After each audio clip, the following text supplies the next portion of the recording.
Thank you to CCARE for the invitation to be here this evening. I'm so honored and pleased to be here this evening and to talk about this work that I've been doing for the past 15 years on the expression of compassion in work organizations.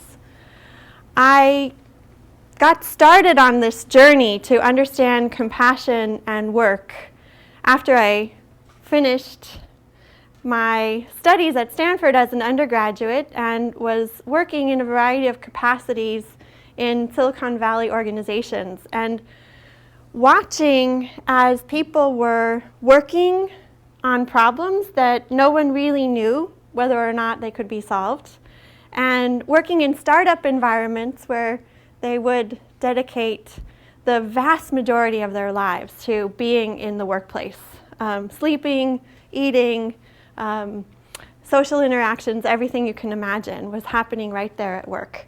And I was really interested about how to make those work environments sustainable for people and how to make them great places for people to work in.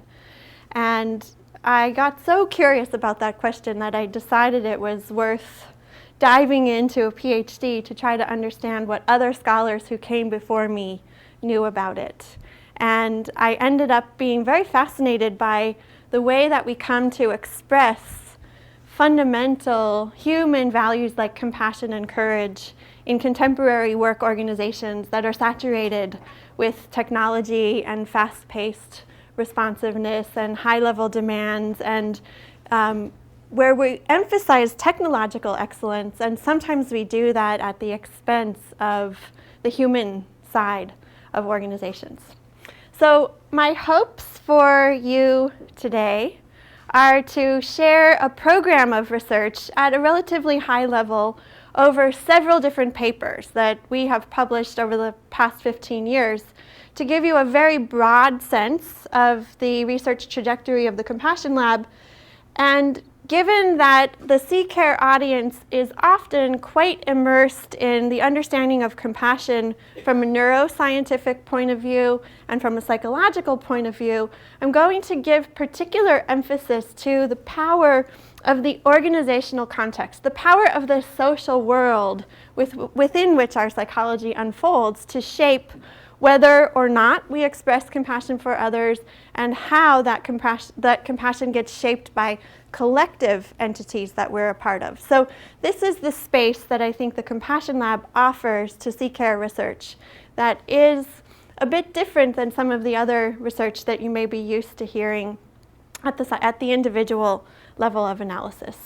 And because I am an affiliate faculty member in the Center for Positive Organizations and working to develop ways of teaching and bringing these ideas to life in organizations themselves, my role is often a bridging role, where I'm trying to be immersed in the research and understand the problems the way the researchers are thinking about them, and also doing the translating and attempting to find ways to talk about this with leaders and managers and people in organizations who can foster more compassion in the workplaces that we live in. So I hope to inspire a little bit of that as well, that there are small things that many of us can do in our work environments that actually make our workplaces more hospitable places to live in.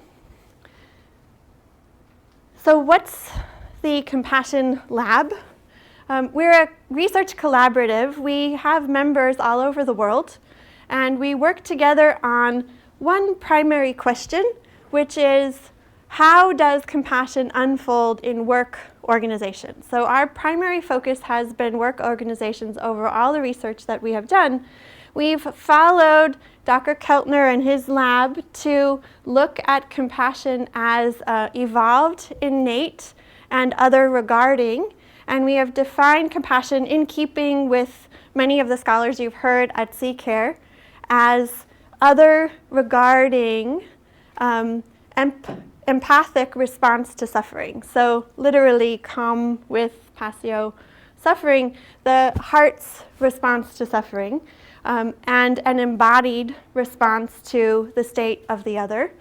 What's unusual about what we have to do is then try to understand on top of and in addition to the physiological and psychological response to suffering, what do we do with the fact that we still have to abide by the norms of our job? We still have to live up to the responsibilities and expectations and accountability systems around us.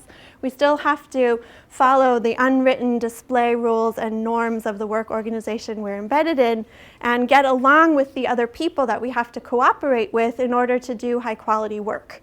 So we think of compassion at work as a four-part process of noticing pain or suffering in the social world around us, making sense of that interpretation of the suffering in such a way that one can feel empathy for that suffering, and then taking action in some way in order to respond to or alleviate the suffering. So as we measure this in the social world, we're looking for behavioral response as well as the feeling response that psychologists are tapping into in the laboratory. And I'm going to invite you to reflect for just to yourself on 3 different questions in anticipation of having a chance to talk a little bit to someone around you in the room. So if you're an introvert, right now I'm giving you a warning that I'm going to ask you to talk to potentially a stranger. But to get a grasp of the way compassion manifests itself or fails to manifest itself at work, think about a time in your work life when you noticed that someone else was in distress. It may be quite common in your work, or it might be hard to think of an example. How did you know that person was in distress? What did you feel about that person's distress? And what, if anything, did you do about it? One of my very best friends in the academic world is someone that I met at Emory when I was on the faculty there, who I didn't know well at all, and he was from the University of Chicago and I was from the University of Michigan, and I thought that he was looking down his nose at me all the time. So that probably says something about me more than him. But one day, walking down the hallway, I noticed that he seemed extraordinarily upset. And I, just at the elevator, asked him, "You seem upset. Is everything okay?"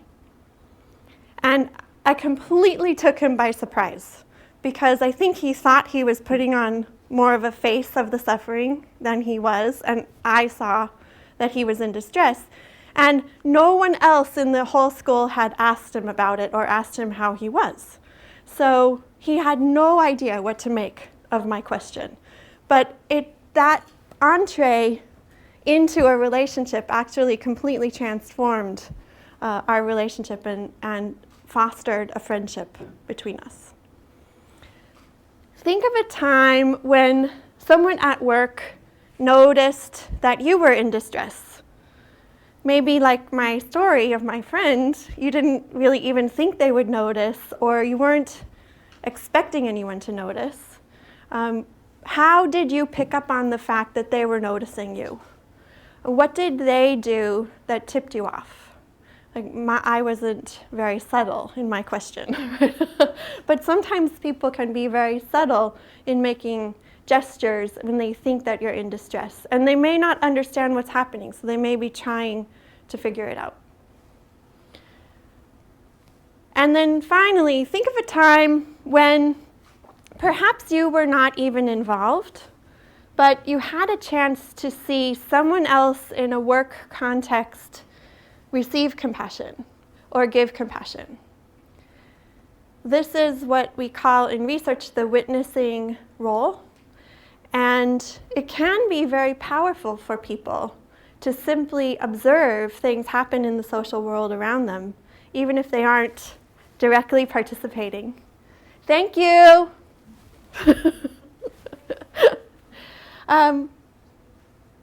If you had a chance to see compassion around you in your work organization, what did you see? And what kind of impact did it have on you?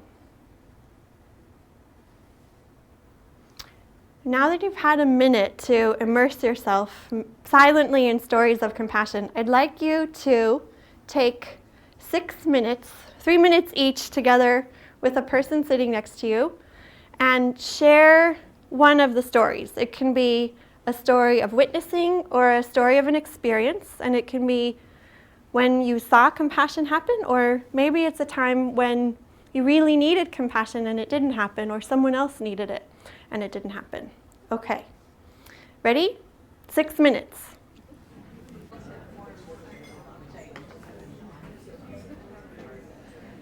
Wrap up your conversations. Thank your partner.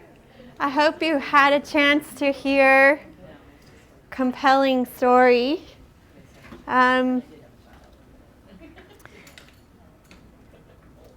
Let's make this slightly more interactive because you feel way too far back there and I feel way too trapped up here in the front. So does one person want to share, not the whole story, but something that you heard that was an insight about the sort of the impact of compassion or lack of compassion at work?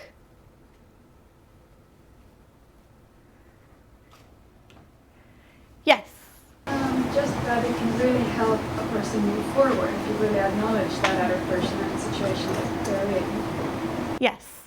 Yes. It can really help the other person to, in many ways, right? Just to be acknowledged can sometimes be a big help. Like my case of the friend on the elevator, that wasn't a situation where I could really do much of anything in terms of instrumental helping, but acknowledging the emotion and the other person as a human being was actually very significant in terms of his ability to move forward and deal with the situation and change the quality of our relationship as well.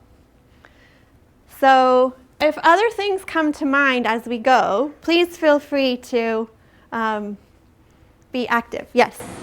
It almost feels like it also gives permission to pass it on, pass the compassion, act of compassion on. Yes. Say a little bit more about what creates that sense of permission. I don't know. I think maybe, okay, somebody did it to me, somebody cares about me.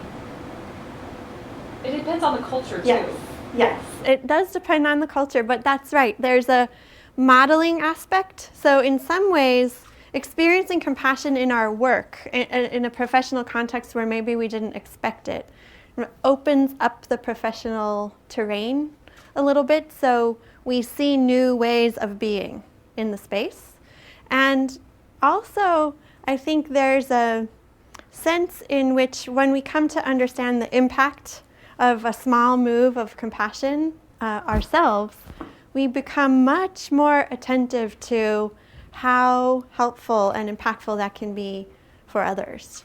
So if we used to kind of assume that a kind word here and there didn't make that much of a difference, and then we suddenly have the power of a kind word at a moment when it really matters, and you're really feeling overwhelmed, and someone notices and is kind to you, it tunes you into that kind of situation in the future for you to engage other people differently.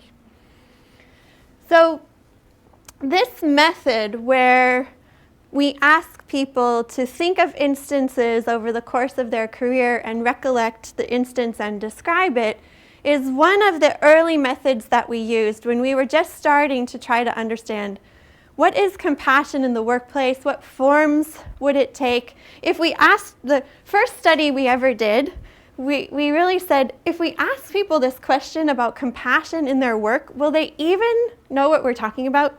Will they have anything to tell us about? So we started asking for people's stories, and we have coded hundreds and hundreds and hundreds of stories over multiple studies. And one of the ways that we have tried to understand those stories is just to come to understand the kinds of things that happen inside an organization and in a person's life that really impact the work. So we call these in the research literature pain triggers, which is a little bit of a clinical term. But personal losses, deaths, illnesses, relationship severing, divorce, these kinds of things create such upheaval in people's personal lives that they tend to spill over into work and affect people's ability and capacity in the workplace. Illness, physical responses to the stress of work, anxiety and mental capacity to handle work pressure is another place in which we see people talk about suffering and pain at work. And of course, anxiety and stress can come from outside of work as well. So the work-life boundary becomes a really important thing to pay attention to in this kind of research, and how people manage the work-life boundary in terms of their management style, their leadership style, the cultural expectations, the norms, the policies of the organization start to really make a difference in how well people can respond capably and compassionately to one another. Things about the organization itself cause suffering. So organizational change processes where people are really asked to make significant shifts in their work can often cause suffering and a sense of loss. Downsizing and job elimination is a source of pain for people who move on from the organization and for people who stay in the organization. There's a very large and growing literature on the rise of incivility at work and how much interpersonal mistreatment is happening in the workplace. When people don't feel respected and they don't feel that they're treated with dignity, this becomes a source of suffering. Corrosive politics, where people feel undermined in various kinds of ways, they feel trapped in various kinds of dynamics, can become a source of suffering in the organization. And being treated with incompetence or with inconsideration is another form of suffering that people reliably describe. So this is a list of pain triggers that across many, many, many, many stories would constitute the main ways that people talk about suffering and work. And then they also talk about some primary themes of responsiveness. So just attention, presence, listening, and inquiring. Right? I love this story about just acknowledging. It was one of the most powerful forms of compassion in organizations, and yet it's surprising how many times it doesn't happen. So that can be lacking. Flexibility, time flexibility, and task flexibility becomes a big source of compassion in work. Social support or instrumental helping, rallying around the person, bringing them lunch, helping them figure out how to navigate their childcare needs, or the weighing of the visits to the hospital with the time at work. Things like social support like that becomes a way that people help one another out in the workplace. And emotional support, right? Being the shoulder to cry on, asking people repeatedly what's going on for them, listening to the story, expressing concern. Material support is something that a lot of people think of when they think of compassion. So donations, financial support, the donation of clothing or food or other kinds of physical goods is a way that compassion gets manifest in organizations. And there's also a kind of customization, which I'll talk more about, which combines various of these things. This long list I'm going to refer to as resources, because when I think of resources in organizations, I don't just think of money, and I don't just think of time, although they are on the list. Things like instrumental helping and social support, emotional concern, become very important resources that people can offer one another in the organization. And of course, if you collect hundreds and hundreds of stories of compassion at work, you collect a lot of stories, probably about 20% on average in any sample, are stories where compassion is lacking, and the lack of compassion made a big difference in people's work life.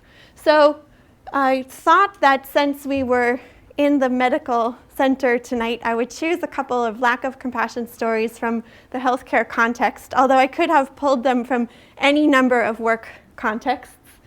So here's one that is about a life event causing suffering and the capacity of the workplace to deal with it flexibly. My mother-in-law passed away. I called my head nurse, who I had worked with for 24 years, to ask about getting some time off. And I was told, I have staff that do this, and I don't want to deal with it. Can you imagine that response from a 24-year colleague? I called the house ship supervisor, and she told me I'd have to work an extra day to get the day of the funeral off. So I reported to work, and I missed the showing at the funeral home. No one in my group offered to cover, and I only got 2 days off, and I missed out on a lot with my family. So this is a quite common time demands and a lack of flexibility within the procedural system of an organization creates an inability to flex when people need flexibility in their personal life. Here's another one which combines suffering in the work environment itself with a compassionate response. I'm sure none of you have stories like this. I was chewed out by a cardiologist on my unit because the patient had an unusual rhythm. The previous RN reported to me that the cardiology group actually knew about this and chose not to do anything. I tried to explain that to the cardiologist, but she said, I don't care what the night shift told you, and she reprimanded me in front of the staff and the other physicians. My manager's office is on the unit. I saw her door open. I just walked in there and sat down and cried. Oh my gosh, these are so, even after 100 times of reading them, they break my heart. She took time out of her schedule to talk with me and encourage me. She followed up with the previous RN. This was very much appreciated and helped me feel cared about. So here you can see that work pressure combined with a difficult interpersonal interaction creates suffering within the work environment itself that gets met with a kind of compassionate move from the manager to take time to listen and also to take action to understand the situation and follow up so that this person isn't adversely affected if there's something going on in the unit itself that needs to be fixed.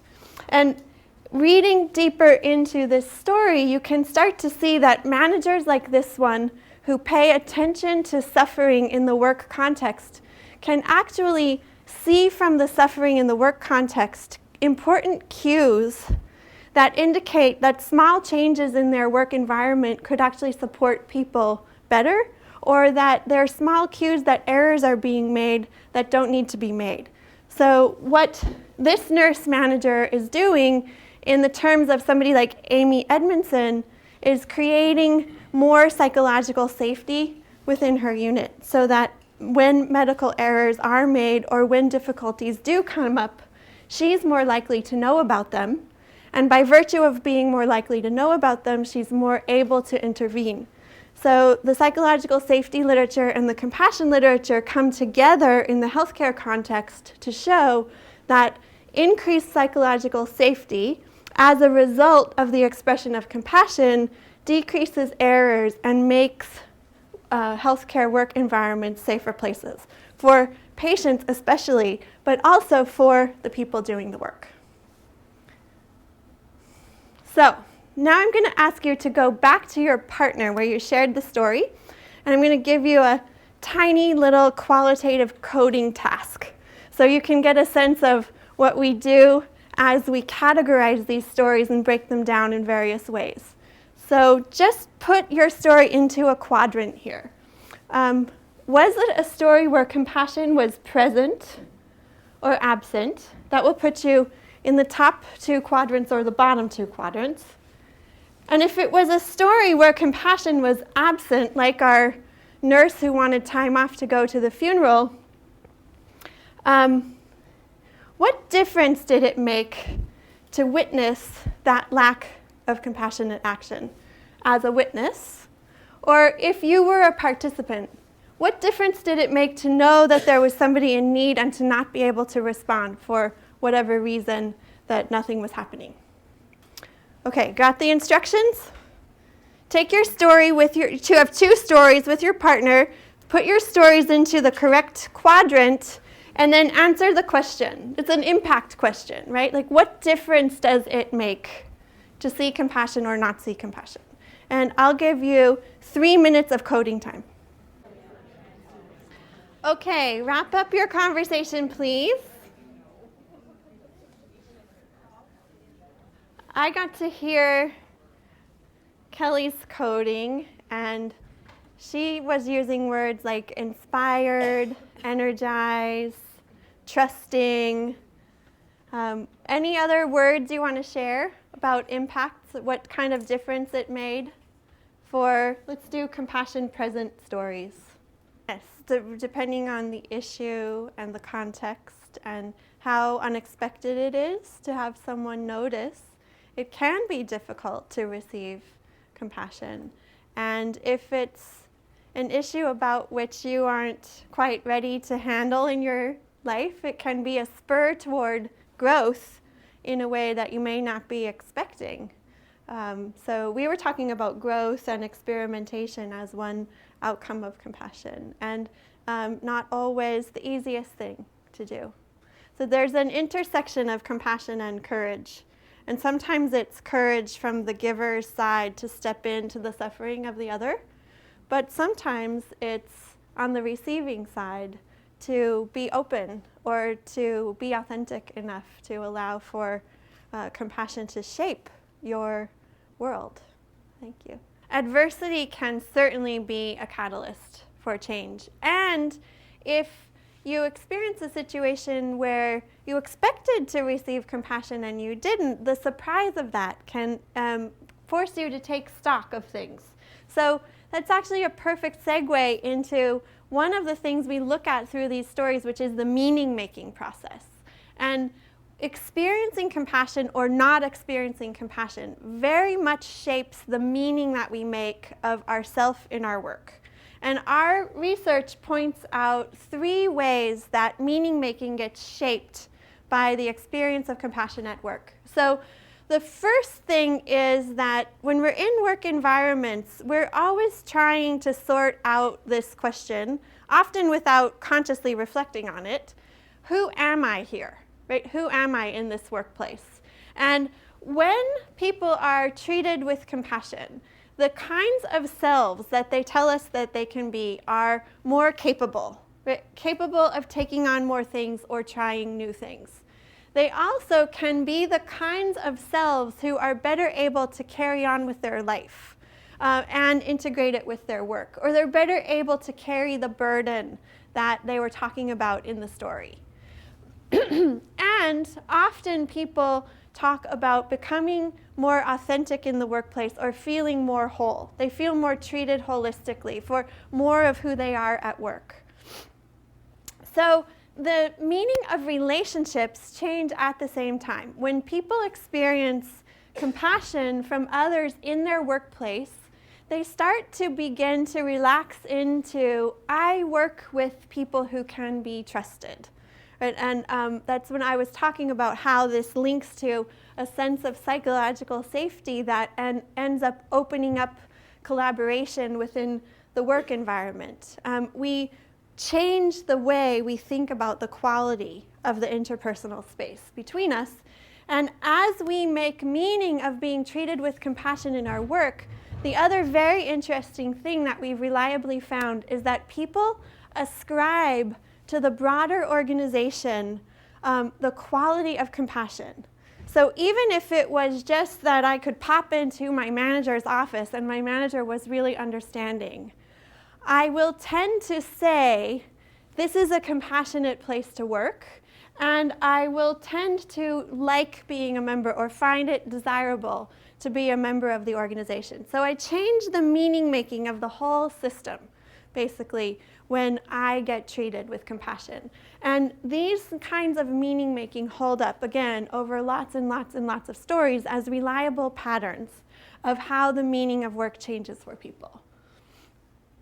We also, of course, find at the intersection of our work on compassion in the workplace and work in psychology about what compassion just does to people as people, that interface is very rich. And this is a very quick and dirty kind of literature review for you. It's not comprehensive by any means, but compassion at work does for individuals the same kinds of things that compassion in their sort of interpersonal circles or friendships does for them.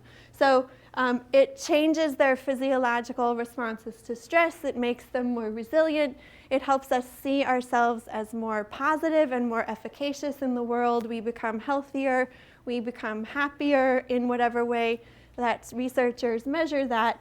And we get more connected. So when I talk with people who are thinking about why does compassion matter for this huge corporation, right, or this multinational collaboration, or this governmental entity, when you think about just the need to attract people to the organization and to help them establish a kind of psychological contract with the organization that would make them want to stay and that would help them do high quality work. But, we know that being treated with compassion in the work makes the organization more attractive, and it makes that connection between the person and the organization more robust. So people become more likely to stay. And then sociologists and theologians have shown that compassionate treatment in work is actually a mirror of larger society. So as we build more compassionate workplaces, we're also on our way toward building a more compassionate world. So I've taken you across a narrative-based research method that adds up to a number of different trends in terms of what compassion looks like at work and what kinds of reliable impacts it has. We also use stories as an entree into how does it have these effects? And then we add survey methods and other kinds of things on top of the narrative window to try to understand, okay, so if I get treated with compassion at the elevator, I'm suddenly more likely to stay in my job. Like, how does that work? Right? Give me some logic map by which that effect could possibly unfold. And so this is a research-based diagram that's a summary across our own work from the CompassionLab and also many other studies that have started to come out in organizational behavior about how you get from a pain trigger in an organization, like my mother-in-law died and no one would give me a day off to go to the funeral. Why might it be that I decide to express what's going on, that there's suffering in my life outside of work. And even though I express that there's suffering, I don't actually get treated with something that looks to me like compassion, where compassion is a combination of these three things. So we don't know, in the case of the person whose mother-in-law died, why her 24-year supervisor responded in a way that seemed callous to her, right? But she's making sense of the way she was treated by her supervisor. And that is making it less likely for her to express pain in the future, right? So the expression of pain and the sense-making with whether it's noticed and picked up on, how much empathy it receives, and whether there's any action, circles back through these arrows to how willing I am then the next time around when something's going on in my life to express pain in this organization. When people begin to notice pain, there's sometimes when they might feel deep empathy for that pain. And there are other times when they may feel deep aversion. Like, I don't want to have anything to do with that. Get it away from me. And so we try to understand in the organization itself, what is it that helps people notice pain and feel empathy instead of aversion? And so the quality of work relationships, along with some personality variables, make a difference in when I notice pain, what I feel. And then I'm going to come back to noticing pain in a little while, so I'll skip over it now. But this link where pain is expressed and noticed is one that we took at the beginning to be straightforward. That when there was pain in the world, we would know about it. And in fact, what we've come to learn over several studies is that it's much more fraught relationship than we think. And there are many things that affect whether people are willing to express pain in their work environment and whether anyone else in the work environment is likely to pick up on it. But when we look at, let's imagine, so I dropped into my nurse manager's office and I start to cry. So she notices that something is wrong. And she has experience of me as a good worker, and we have a good relationship, so she feels empathy toward me. Then what does she do? In the case of that story, you could see that that nurse manager drew on the quality of the relationship to engage in emotional expression, some kind of comforting communication. She also drew on some of her work routines to go back and check with other nurses in the environment to see what had happened and where the gap had opened up. And by virtue of being in a managerial status position, she was exhibiting a form of leadership in the organization, bringing people together in a new way, affecting the quality of the work. So, obviously, I could talk a lot about each one of these words on the diagram, but I won't belabor the point other than to say that each word on the diagram represents some findings in the research that show that things like this, like the routines in our organizations, affect the likelihood that people will take action in response to suffering. And then we talked about outcomes, right? So this process unfolds or it doesn't, and that creates some kind of effect in the world. And what we see, other than the meaning-making effect, which I just told you about, is a resource effect. That resources like social support and emotional support and financial support or task flexibility get unlocked with the expression of compassion, and they can be more or less customized to the need of the person. And the more customized to the need of the person, the more capable the organization becomes of being a really compassionate place. So think of this like in your work environment, if someone has a family member who dies, does the organization always send flowers? Maybe the organization doesn't even send flowers, but a lot of organizations have this as a routine, right? That there's an acknowledgement of some kind when there's a difficulty in the person's life. But it's the same acknowledgement every time, and often it's done by the person who gets responsibility for that acknowledgement. So there isn't even like a card or a kind of customized message. There's the same message every time. That is an expression of compassion. That is an act. That is noticing suffering and acting on it. It's not a highly customized response. And it counts. But it doesn't kind of get you to the highly capable category. So let's talk a little bit about the highly capable organization. Once we started thinking about compassion and organizations, it really quickly became apparent to us that the same pain trigger could be treated really differently in two different organizations, and that could create two very different outcomes for the person suffering. And then right in our backyard, something really interesting happened.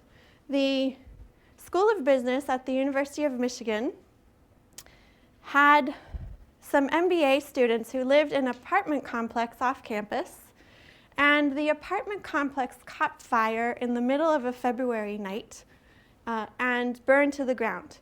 And the students who lived in that building, no one was killed, no one was injured, but they lost all of their belongings, and they were left in Michigan February weather in their pajamas and their boots and whatever they had managed to grab for a coat as they evacuated from the building. So we have a pain trigger. 2 of those students were international students, and they didn't actually feel that it was appropriate to tell the school what had happened. They felt that this was a personal matter that they should take care of themselves. So we have some norms for expression. Another student felt that this was absolutely something that she wanted the school's support for, and so she marched from the apartment building directly to the school. And she showed up at school in her pajamas and her overcoat with soot on her face and reeking of smoke. And she said, I have an interview at 10 o'clock this morning for the job that I really, really want, which for MBA students is a big deal, right? And I want to do the interview. How do I get clothes? How do I get a shower? Help. Right? And so the Student Services Office, the Financial Aid Office, and a faculty member who happened to see her and smell her all started kicking into gear, and they started sending emails out. How could we get some clothes? Where can we get, can we get a pass to the faculty gym so she can take a shower, et cetera, et cetera. And as they noticed what had happened and felt empathy for her, they started kicking into action. They started calling on a bunch of things that they knew how to do, people in their network. The financial aid director realized that every student in that building was going to need money. And all their wallet, their ID, their cash, everything was gone. So she adapted the financial aid form and filled it out in such a way that it generated a short-term loan. She hand-walked it through the approval process, and she got every student a $3,000 short-term loan the same day because she knew they would need cash. Somebody who was picking up on the suffering started asking, who else lived in that building? And then everybody started asking, who else lived in that building, right? Because the email networks started going, and the MBA students themselves started coordinating, as well as the faculty and the student service people. And the school just started buzzing with response. So the next day, the day of the fire, the afternoon of the fire, there was a major school event, the State of the School speech, where the dean gives the state of the school. And the dean got onto the stage and he said, before I start my formal remarks about the state of the school, I want to tell you that Meg is sitting in the front row. She's the head of our Global Citizenship Club, and right now she has an envelope to collect money for your colleagues who lost everything in a fire. And I want to give her a check right now, and I want all the rest of you to do anything that you can to help the people who were affected by the fire, because it's good to take care of our own. And he wrote the check out, and he handed it to her, and then he went back to the podium and did the State of the School speech. And the people, there were probably about 200 people in that room, every one of them left and told that story to multiple people. So now, in addition to the email networks buzzing about how can we help, there's this story circulating about how the dean stopped the State of the School address to make this donation and put out this call for help. And there becomes this kind of pro-social competition, right? Like the MBA groups start figuring out, what can we do? And then they hear what another group is doing, and they figure out how to one-up that group, right? And you get this sort of pro-social competition. So from the day of the fire to 2 weeks later, the students affected by the fire received more clothing and physical donations that they could use. They had to take the extra and donate them to someone else. They received a huge amount of financial donations to enable them to get back on their feet. They received customized eyeglasses to replace their eyeglasses. They received new immigration documentation. They received housing for free. They received all of their meals comped until the end of the semester so that they didn't have to worry about repaying for housing and food. They received new laptops. Their class sections organized themselves to restore every book and every note from every class that they had taken so that they didn't lose their coursework because they were just about to graduate. There's just a phenomenal range that we measure this way of resources that were unlocked during this process, which we called compassion organizing. And since it started happening all around us, we just very quickly wrote to the IRB and said, could we interview people about this, and could we treat this like a case study? So we started capturing every email that we could and every documentation of anything that was unfolding during the process. And we measured the scope of resources, so just the range of things. We measured the scale, like how much clothing, how much flexibility, how much notes, how much books. We measured the speed, right? Like the fact that the students the same day had emergency loans from financial aid is incredibly fast. I mean, if you've ever been to a financial aid office, right, you know, that's incredibly fast. And how customized, right?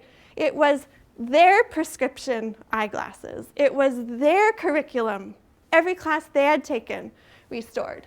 So hugely competent compassion organizing. Right? And we tried to use this process model and the case to understand, how did this happen? Could other organizations replicate it? And this is what we call the social architecture of the organization that supports compassion. So I told it to you in the story, but I'll just pull it out briefly, that the shared values about what's good, reinforced by the leader, right? That thing that the leader said, it's good to take care of our own, is an expression of common humanity that is one of the core values across every organization we've studied that fosters compassion. So organizations have lots of core values. And organizations might value excellence, which is good for organizations to do, but it doesn't feed compassion the way that common humanity feeds compassion, and leaders can amplify those values in times of need. The networks really mattered, and activating those networks. So the fact that the organization used email a lot, and that it was seen as normal and appropriate to use formal email notifications for updating about the status of the students, made a huge difference in getting more and more and more people involved in the organizing process. And then the modification and improvisation of routines. So the fact that the financial aid officer adapted the form that she uses for something else and walked it through the approval process is the use of an organizational routine in an improvised way in order to provide compassion.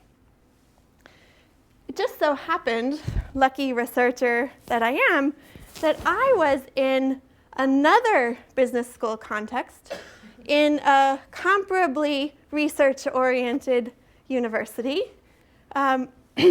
where a bunch of people, members of the business school, lost everything in a fire. And I was astounded. Even I've been studying this stuff for a long time, and I was astounded. I didn't learn about the fire until 2 weeks after it had happened. There was almost no expression of pain, and there was no activation through the network so that other people could pick it up. By virtue of the fact that almost none of us in the school knew about the fire or that there were people in need, there was very little action. I don't know, other than my kind of question like, do you need anything, right? It's sort of an interpersonal inquiry. I don't know that people received any offerings of material resources. I don't know of any financial resources that were organized for them. I don't know of any organizational routines that were adapted in the service of taking care of those people and getting them back on their feet. I didn't hear about it through an official organizational network. I heard about it through a gossip network, basically. So the social architecture of the organization, exact same pain trigger, same kind of organization, right? I mean, you couldn't kind of design two case studies better if you wanted to try to hold the context stable and see how the social architecture mattered. So you have, in the second case, a highly uncompassionate episode of organizing, which people using the meaning-making process will use to infer that this is an uncompassionate organization. So people often will ask me, like, what are the compassionate organizations? What are the not compassionate organizations? And I always try to steer them back to thinking about it this way, because there are often spaces within an organization that can be much more compassionate and spaces that can be much less compassionate. And whole organizations, large organizations, it's very difficult to tell. So I know we're at the end here. Let me skip over.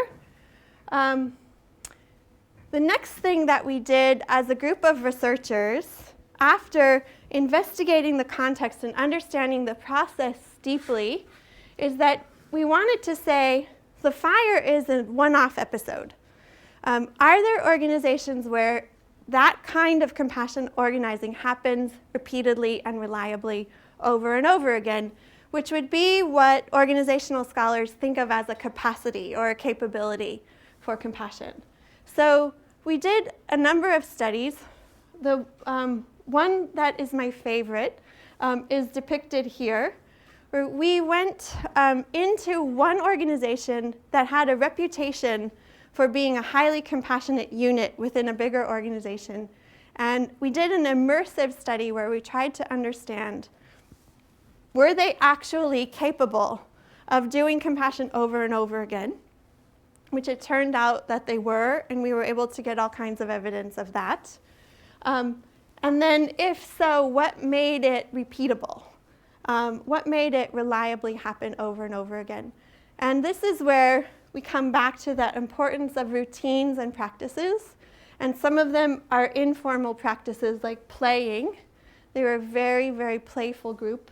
Some of them are more formal practices like collective decision-making practices so that people feel included and they have a voice regularly in what happens in the organization. And we found that these particular practices, a lot of helping and proactive help offering, collective decision-making, being playful and exploratory, addressing conflict directly, which often surprises some managers because they think of compassion as wimpy. But if conflict simmers without being addressed directly, you get a lot of the things we talked about in the beginning, like corrosive politics and incivility. Acknowledging and celebrating. Acknowledging people's strengths, celebrating milestones in people's lives, celebrating accomplishments in the workplace. So these are the day-to-day things that if you're a manager or a leader, you want to start tinkering with and changing. And there are a lot of different levers, so there are lots of different places to start, depending on what your role and your organization offers you. But the more you can build these into your everyday, recurring ways of doing things, the more likely you become to foster the capability of doing compassion over and over again, which is as close as we get right now to understanding a compassionate organization. I think there are two situations. So we might say leader with, just for shorthand, leader with a capital L, meaning somebody that's occupying a formal position of authority, and by virtue of that formal position of authority wants to intervene and make the organization a more compassionate place. That person, I think, can pick a routine in the organization and start whatever routine makes the most sense to that leader, start modifying it. So collective decision-making routines for a lot of leaders are the easiest place to start because that's where they spend a lot of their time anyway, right? They go to a lot of meetings. And what's happening in those meetings is some form of decision-making. There are many ways that I know that leaders who clue in to the power of this start changing their meetings. And by virtue of changing the meeting, they start changing the quality of the interpersonal relationships. They start unlocking a little bit of creativity. They start getting a little bit more playfulness, etc.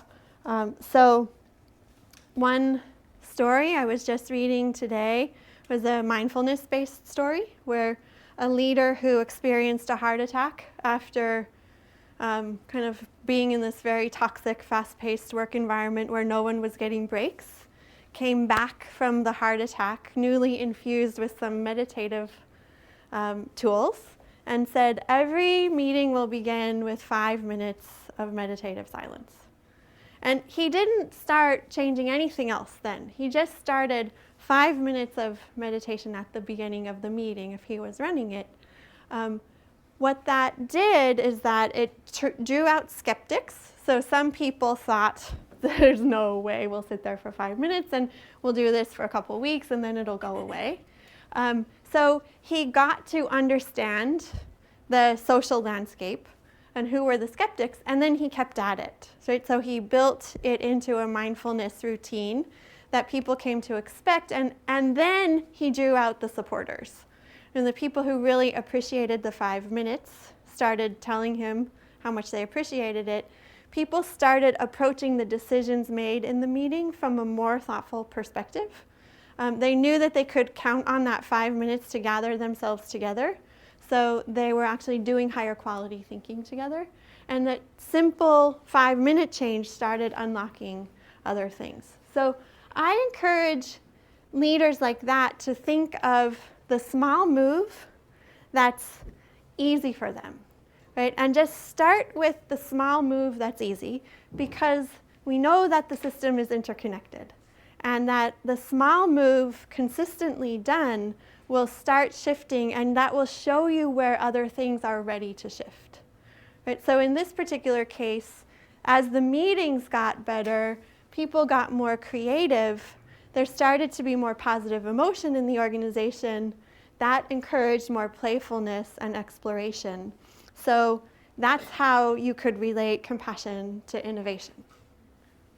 The other case is when I'm a lower status individual in the organization and I feel that there's a need for more compassion around me. And so in that case, I think helping as a routine is a really powerful one. So I can pay attention to people in the environment and proactively offer them help. I don't have to wait to be asked. And proactive helping doesn't depend on role or status necessarily. So that can start to shift the interpersonal dynamics, and that can make people feel more trusted and enabled, which can change the compassionate environment in a work group without the leader necessarily having to do anything. The acknowledging is also one that people in any role, especially lower status roles, can do. So the more that I learn to see other people's talents and strengths, and the more confident I become in expressing them and acknowledging them, just a few words here and there, but people feel more seen around me. People feel more valued around me. And I start to become, in organizational network research, an energizer in my network. And what the organizational network research shows is that people who are experienced as energizers, which means that after I interact with Kelly, every time I feel a little bit more fired up. Right? Like I go away from our interaction feeling jazzed up. Those people gain a tremendous amount of social influence in their organizations, no matter their role or their status level. So by making myself into an energizer, I can really shape the social environment around me without having a lot of positional power. This one is an unexpected one for a lot of people because they've never really thought about why playfulness in their work environment might cultivate compassion. But in one organization that we studied, this was a group that did billing for a hospital. So they were a biller unit, an administrative unit within a broader hospital context. And they had a bounded play practice where anyone in the manager bought them all tiny water guns. Now this might be, this is Michigan, remember, that guns don't mean the same thing in Michigan that they do in California, so this might be not politically correct in California. But she bought these miniature water guns at the dollar stores. They don't hold a ton of water, but they hold enough for a few squirts of water. And she bought everyone in her unit umbrellas. And then she said, there's a new rule. If you feel that this work environment is getting too stressed out, start a water gun fight. And if you are too busy to participate in the water gun fight, put up your umbrella. And it transformed their capacity to deal with stress because they loved the water gun fights. They really got into them. And no one was like getting massively soaked, and they weren't destroying their computers or anything like that. But they got up from their chair, they got to move around, they got to interact with each other. There was a ton of laughter whenever anyone started a water gun fight. And it attuned people to paying attention to the collective level of stress and anxiety because they had something to do about it. So it wasn't that I pay attention to how stressed out we are and that makes me more stressed out. It's I pay attention to how stressed out we are, and if I think it's over the top, I can start a water gun fight. And they would erupt spontaneously from different people, so it wasn't always the same people starting them. And people would put up their umbrellas if they were in the middle of something or on the phone or whatever, and they wouldn't participate, and that would be fine. And then the water gun fight would last as long as the water lasted. So, about 10 minutes on average, maybe less.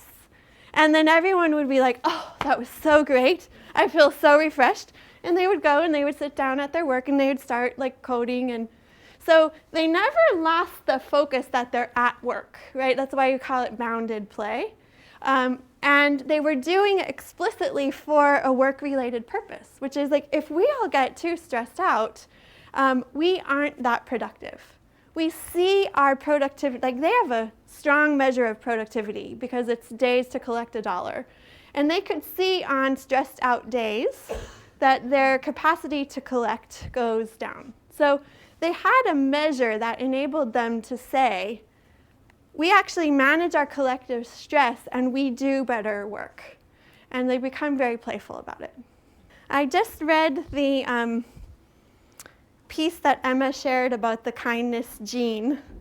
I don't know if you saw that piece, but, and the only thing that discourages me about that is that I hope that people don't adopt genetic explanations about how to become the energizer.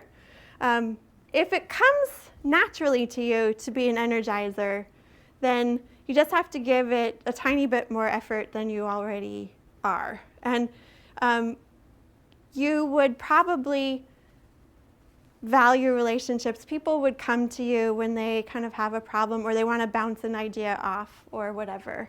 If it doesn't come naturally to you, then I think the way that you become an energizer is you become really familiar with something like, with a tool that enables you to interact appreciatively with other people. So it could be the Gallup Strengths Finder, which is a tool that helps you understand your own strengths, but it also can help you understand other people's strengths. Or it could be a tool, the Center for Positive Organizations at Michigan publishes a tool called the Best Self. And you can go through that, and it helps you diagnose who you are when you're at your best. And it helps you also kind of see who other people are when they're at their best. The thing about appreciative tools like that is that especially in work, who doesn't want to hear, you are so great at seeing the big picture of a problem. Right? That one thing I really like about working with you is just how thoughtful you are. I know we're at the end of this meeting and everybody has to go, but I just want to say I have such gratitude for the way that we interacted together today. Or I really appreciate how respectfully you listened to me. Thank you so much. Right? It's not the same as complimenting something that a kind of a one-off compliment, although compliments work too. But I think you can build your capacity as an energizer by building your ability to notice what's beautiful and what you can appreciate in the world around you, and building your willingness to articulate it. So I was always shy about this kind of stuff. I was not the sort of person who went around appreciating other people effusively until I met a few people who do it really well. And one of them happens to be my partner. And she is so good at appreciating you that you just feel tremendous after you interact with her. And it's totally genuine, and it's done without any self-consciousness. And I just thought, wow, that's actually a skill. Right? That's actually a skill. I could learn to do that. You could learn to do that. It makes you an energizer because people find it so beautiful. There's a lot of literature on compassion fatigue, and then there are people who think that compassion fatigue is actually about mismanaging empathy and maybe over-identifying or not being able to empathetically disconnect from others. So setting that argument aside about whether it's compassion or empathy, and just alerting you to the scholarly literature on it, I think that we can think of our ability to relate with the suffering of others as really an inexhaustible resource. And our physical and emotional and mental energy as an exhaustible resource. And so the way I try to make sense of this for myself is that when I don't manage my own level of tiredness, but when I don't manage my own level of stress or anxiety, so tiredness is obviously rest and sleep and a little bit of renewal, which is difficult in a hospital setting, but not to be ignored. When I don't manage my own anxiety or stress by some form of mindfulness or self-reflective practice or prayer or whatever it happens to be for you, contemplative practice of some kind, and when I don't manage my intellectual anxiety, right, by learning how to quiet down my mind or talk to myself more kindly and manage my self-talk and so on, then the capacity to relate to other people is greatly diminished. And so I think managing compassion fatigue in high demand, high service work environments is partly about helping people see that managing physical, mental, emotional, and spiritual energy is a work practice, right? It's a part of the work. And it's partly about helping build relationships and connections that also value and reinforce that. So if you're the only person who believes in energy management, right, among a very busy unit where people think that it doesn't actually matter that you have a body and you should never have to attend to your physical needs and you shouldn't have emotions in order to be in a medical environment, like put them to the side when you put on the white coat, right, then you have a much more difficult time making change in your own work because you're surrounded by a network of people that aren't supporting you and helping you. And so the key, I think, to reducing compassion fatigue in hospitals more generally is to get these tools more widely available to people in language that makes them accessible to the work and in evidence that shows that it relates to the capacity to do high-quality patient care. Because making the case about patient care and the relevance of self-compassion or self-care is one of the ways that we build the entree into helping people change their relationships. So our capacity for compassion is infinite, and we have limited energy, right? Like as physical creatures, we have limited energy. So it's an energy management challenge. Thank you so much to all of you for being here. Really enjoyed talking with you.